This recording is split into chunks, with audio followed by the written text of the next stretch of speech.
Witajcie. Dzisiaj wymienię rozrząd w silniku zaburtowym Yamaha F115 z 2014 roku, ponieważ silnik ma przepracowany 1024 godziny, a wymiana zgodnie z instrukcją powinna nastąpić po 1000 motogodzin. Do wymiany potrzebujemy części o tych numerach oraz narzędzia ze zdjęcia. Listę umieszczę w opisie filmu. Pierwszą rzeczą, którą musimy zrobić, jest ściągnięcie czapki.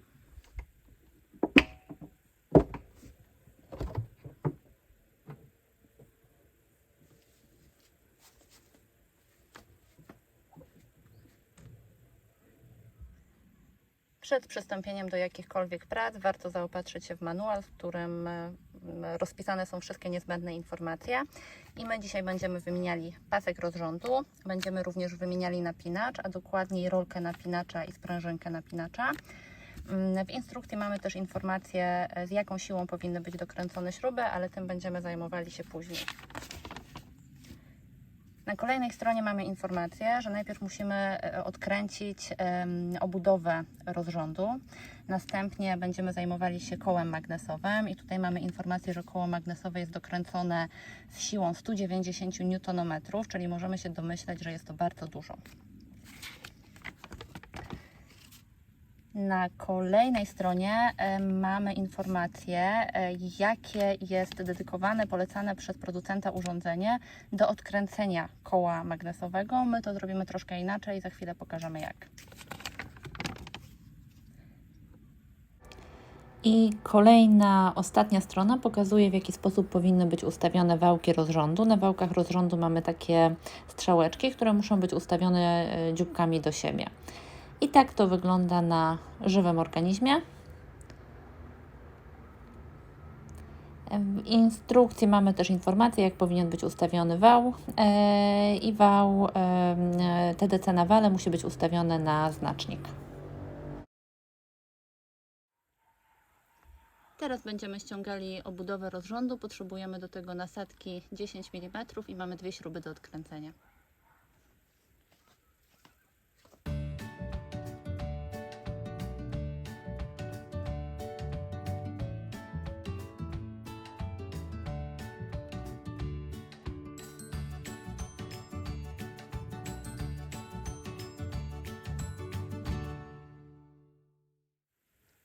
Po odkręceniu śrubek zaczynamy od tyłu silnika, od tyłu osłony właściwie i musimy ją lekko podważyć, tak żeby wyskoczyła. O. I delikatnie ją ściągamy, tak żeby było widać rozrząd i pasek rozrządu.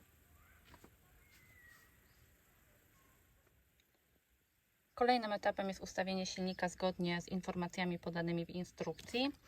I nasze znaczki są na wałkach w tym miejscu, a na kole magnesowym szukamy TDC, które jest tutaj i to miejsce musi się znaleźć na znaczniku. I w przypadku naszego silnika będzie to co drugi obrót, ponieważ mamy silnik czterosuwowy. Więc będziemy teraz próbowali ustawić silnik.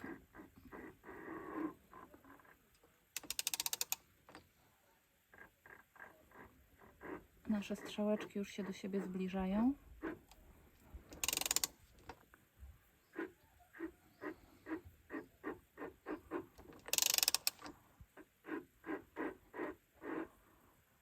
Dobrze, strzałeczki na wałkach rozrządu są ustawione. Gdzie jest nasze TDC? Idealnie. Czyli mamy ustawiony silnik. Zgodnie z informacjami, które były podane w instrukcji.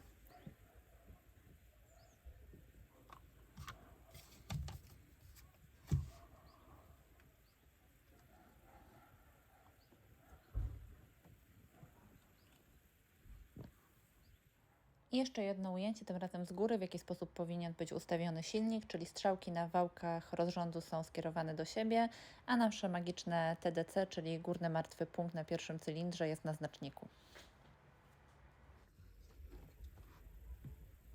Żeby odkręcić koło magnesowe, potrzebujemy nasadki w rozmiarze 36 oraz klucza udarowego. Jeżeli nie macie klucza udarowego, można to zrobić w inny sposób, wykorzystując te otwory i tworząc blokadę, ale pokażemy to podczas dokręcania. Jedną ręką przytrzymujemy koło i odkręcamy.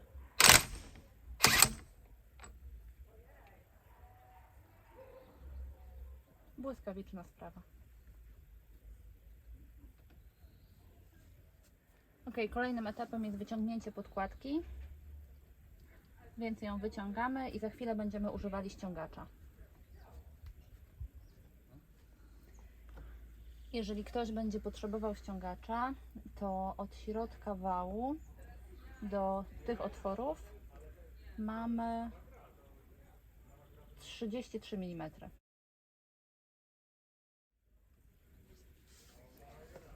Nasz ściągacz wygląda tak.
Teraz będziemy napinali ręcznie ściągacz, używając nasadki 22, więc dokręcamy ile mamy siłę. Jeszcze krótkie wyjaśnienie, dlaczego tutaj mamy te nakładki, ponieważ mieliśmy zbyt długie śruby. Ok, dokręciłam. Teraz zakładam nasadkę na klucz udarowy.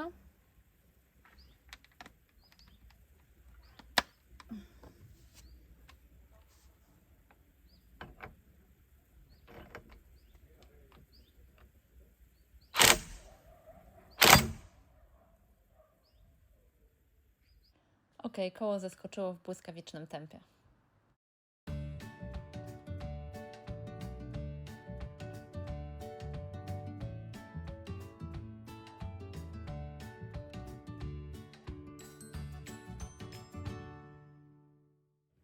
Ściągamy ściągacz i najpierw musimy poluzować tą główną śrubę. Później te boczne.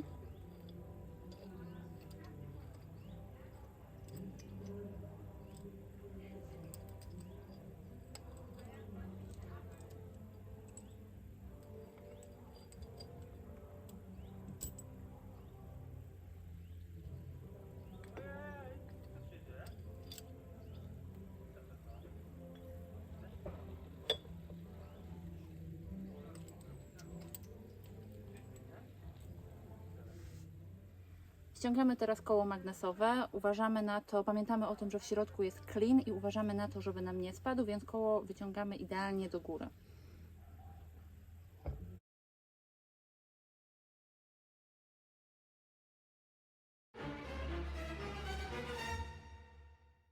O! Jest!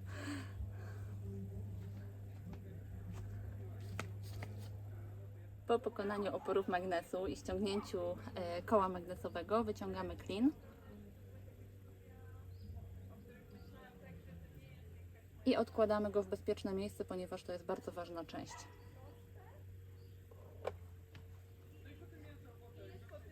Teraz będziemy ściągali stator, czyli to urządzenie. Żeby to zrobić, musimy odkręcić 4 śruby, ale zanim to zrobimy, musimy ściągnąć czarną obudowę od bezpieczników i od kabli. Ta obudowa ma takie 3 zaczepy, więc naciskamy te zaczepy i delikatnie ją zsuwamy. Odkładamy w jakieś bezpieczne miejsce i przystępujemy do odkręcania śrub.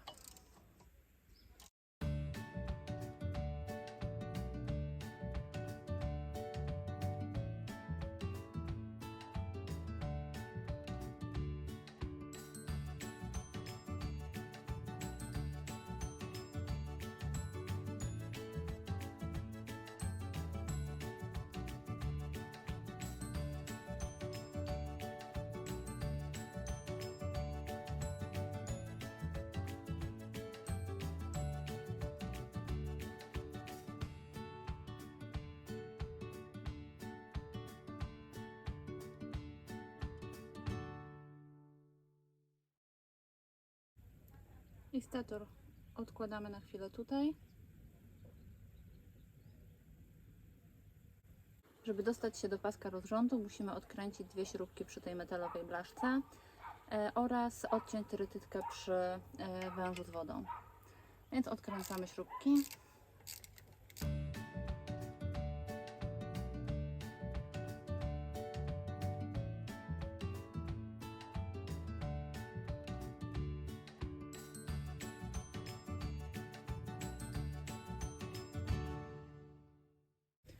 Ważne jest, żeby zwrócić uwagę, jak blaszka była zamontowana i zamontować ją później w ten sam sposób.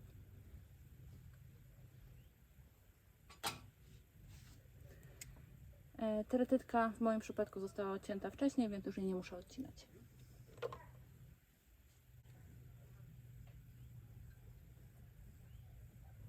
I ściągamy wąż.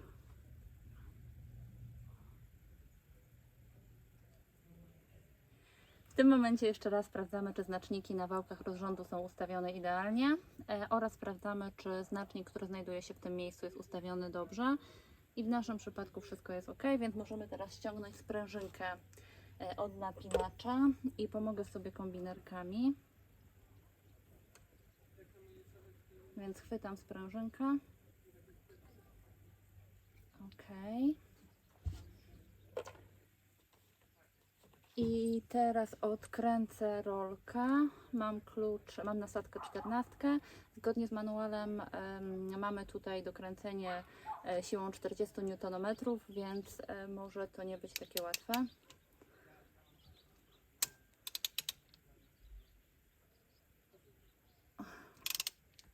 Ok, mamy poluzowaną śrubkę. Odkręcamy rolkę, a następnie wysuwamy ją z uchwytów.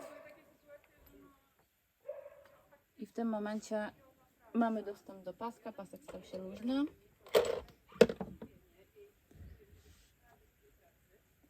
I możemy go ściągnąć.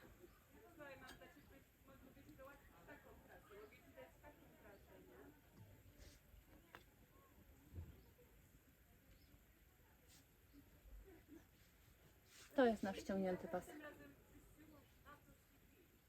Po ściągnięciu paska możemy zabezpieczyć górę silnika, używając preparatów do konserwacji. A jeżeli widzimy jakieś zabrudzenia tutaj na stożku albo na tym wałku, możemy użyć sprayu do hamulców, żeby wyczyścić tą powierzchnię.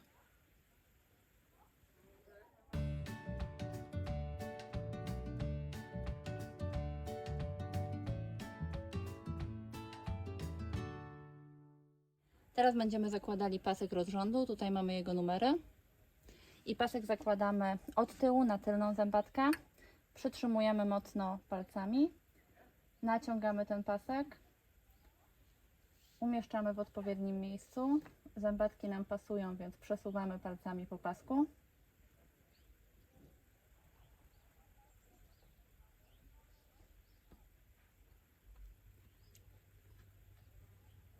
I palcem trzymamy w tym miejscu i za chwilę będziemy montowali rolkę napinacza.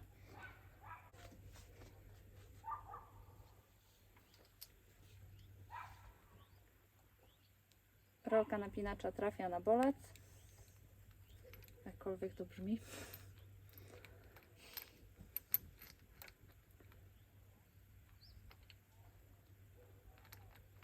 Ok, i wkręcamy śrubę.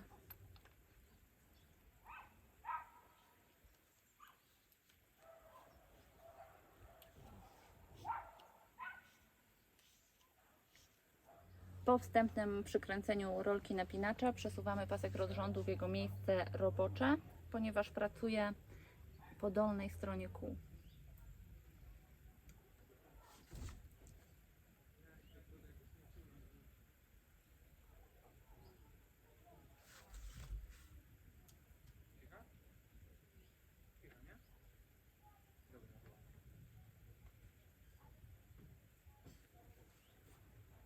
Ok, mamy przesunięty pasek na sam dół. Mając nadal luźną rolkę napinacza, zakładamy sprężynkę. Znowu będą potrzebne kombinerki.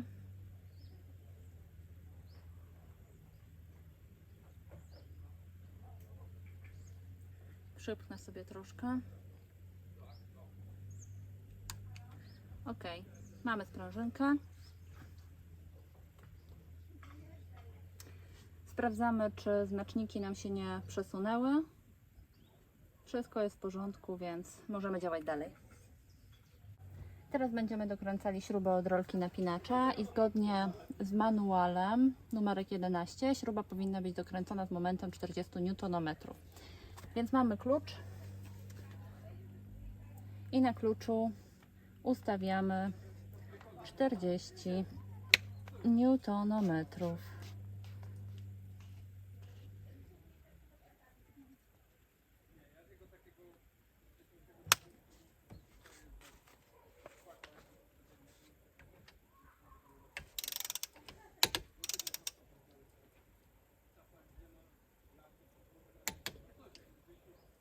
Teraz nakręcamy śrubę, już bez użycia klucza, tylko ręcznie.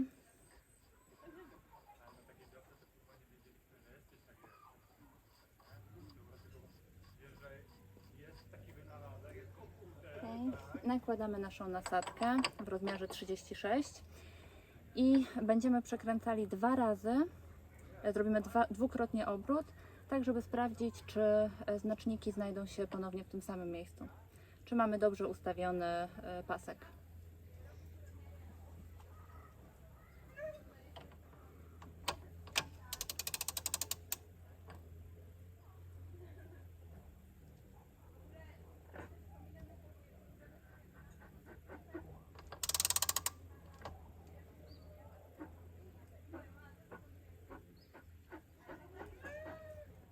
Wymieniam klucz na dłuższy, tak żeby łatwiej się kręciło. Po wykręceniu świec kręciłoby się bez oporu, ja niestety tego nie zrobiłam, więc muszę użyć innego klucza.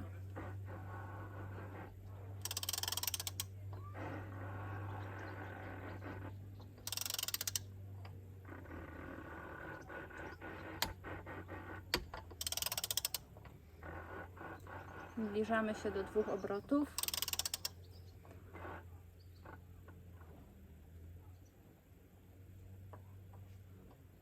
Mamy 2 obroty i sprawdzamy teraz nasze znaczniki.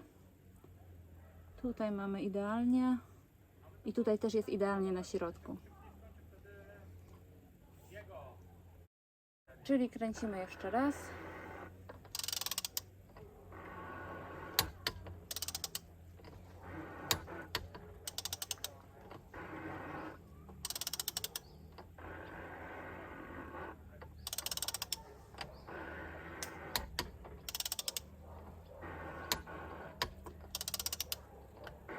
Za chwilę mamy pierwszy obrót.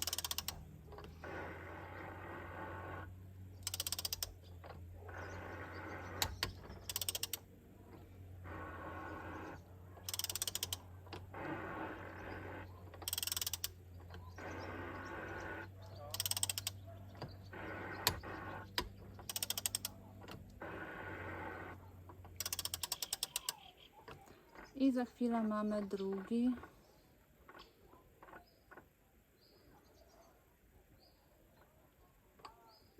Ok. Znaczniki są ustawione prosto. Tutaj mamy też ustawione.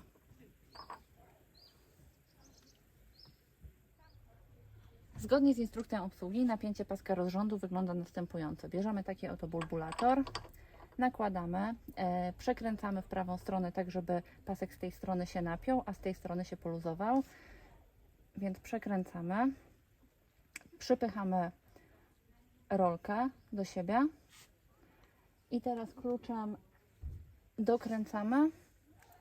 Klucz jest ustawiony na 40 Nm.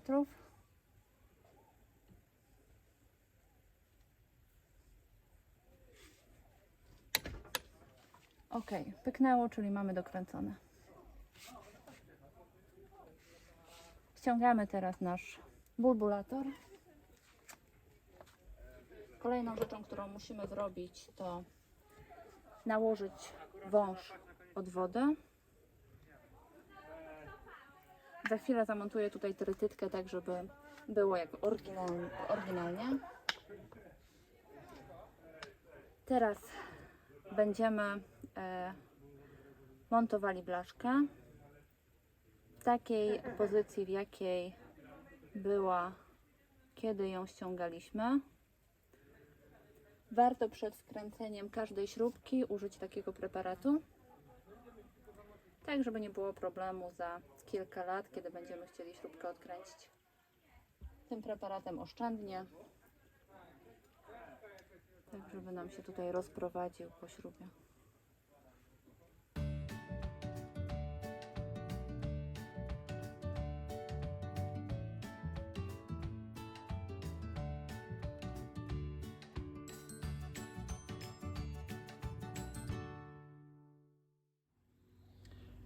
Teraz wkładamy stator. Delikatnie, tak jak go ściągaliśmy.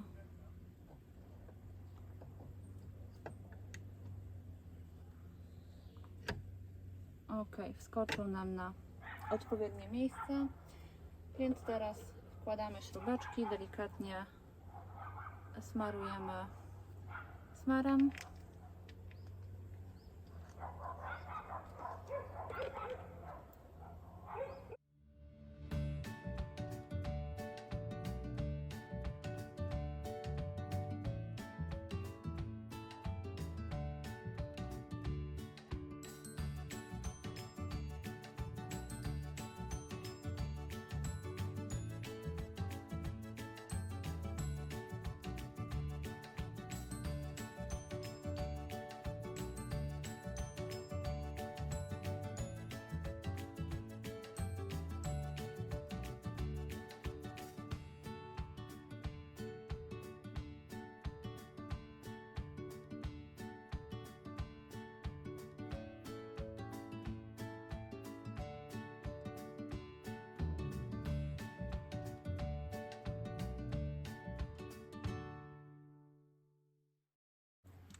Musimy teraz odkręcić tą nakrętkę.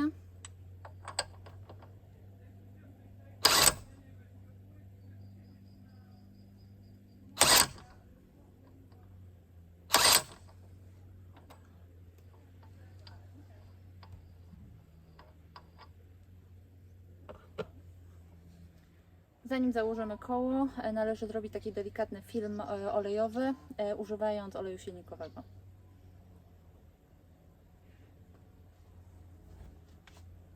Będziemy nakładali koło, ale zanim nałożymy koło, należy włożyć klin.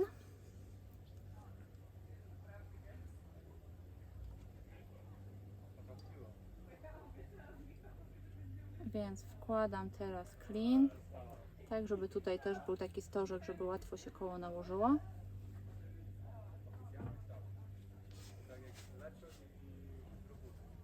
Sprawdzam, gdzie mam miejsce na klin, na kole. I w odpowiednią stronę będę to zakładała. Podczas zakładania koła trzeba trafić idealnie nacięciem na klin.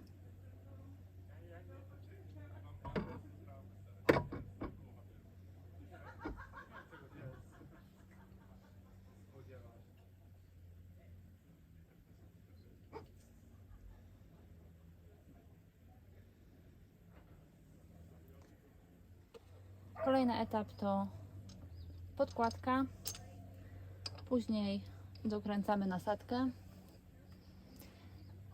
Koło należy przykręcić z siłą 190 Nm. Nasz klucz ma możliwość na pierwszym biegu przykręcenia z siłą 136 bodajże, więc wstępnie przykręcimy kluczem.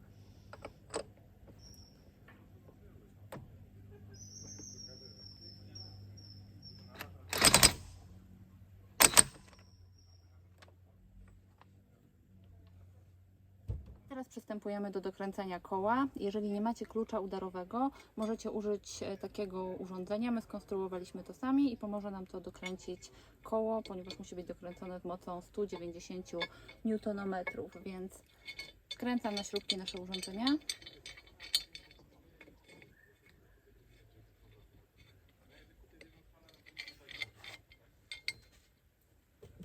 Potrzebuję nasadki 13.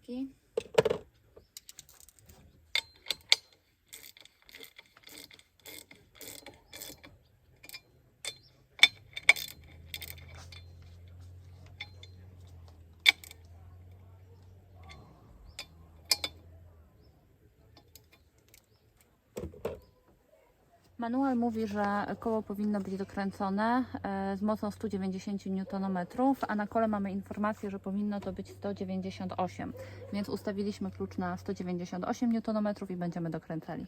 Do kręcenia będą potrzebne 2 osoby, ponieważ jedna na pewno nie będzie w stanie tego zrobić, więc ja będę kręcić i mam tutaj osobę, która jeszcze chwilę.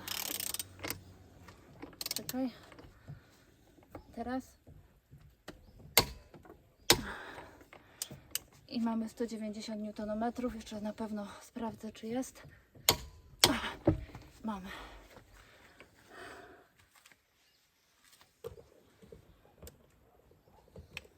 Ok, i odkręcam to nasze urządzenie. Czyli znowu 13 na odkręcanie.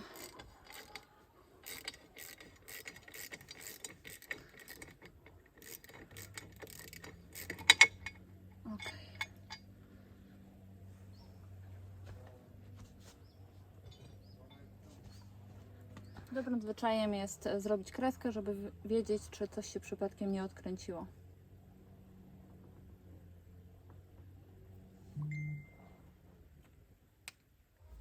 Teraz to, czego nie zrobiłam wcześniej, czyli terytytką zabezpieczam wąż od wody. Na pewno dobrze nasunięty, tak.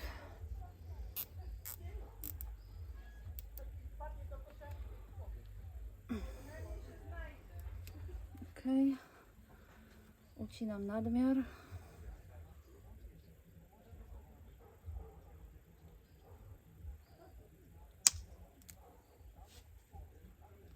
Okay. Kolejną rzeczą, którą należy zrobić, to zamontować osłonę.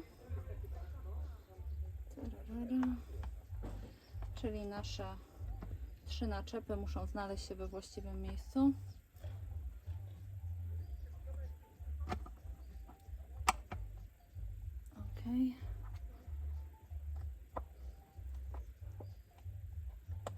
Ok, osłona wskoczyła. Skończyliśmy pracę z wymianą rozrządu, a więc teraz odpalimy silnik, żeby zobaczyć, czy wszystko działa. Jesteśmy na trawie, nie na wodzie, więc potrzebujemy słuchawek, żeby taki silnik odpalić. Takich słuchawek. Niestety w tle mamy kosiarkę sąsiada, ale przystępujemy do odpalenia silnika.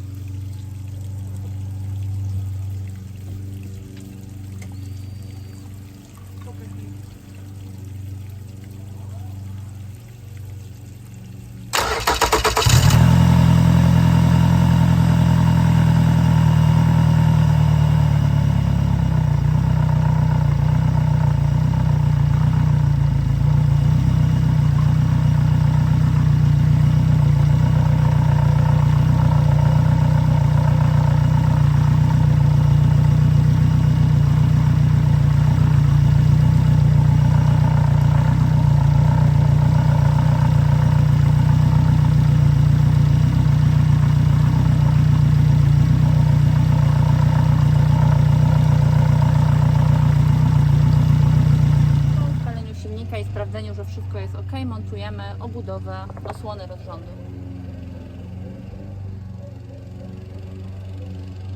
Najpierw z przodu, a później z tyłu, wciskając tą obudowę. Jest.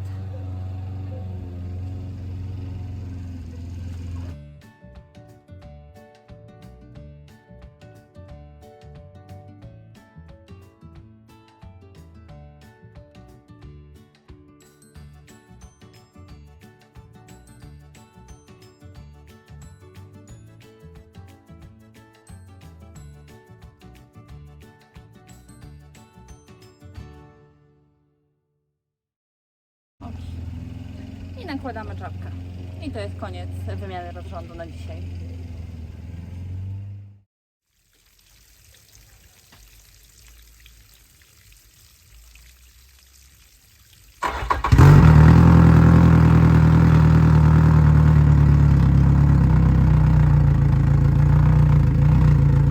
Jeśli podobał Ci się film, łapka do góry i subskrypcje mile widziane.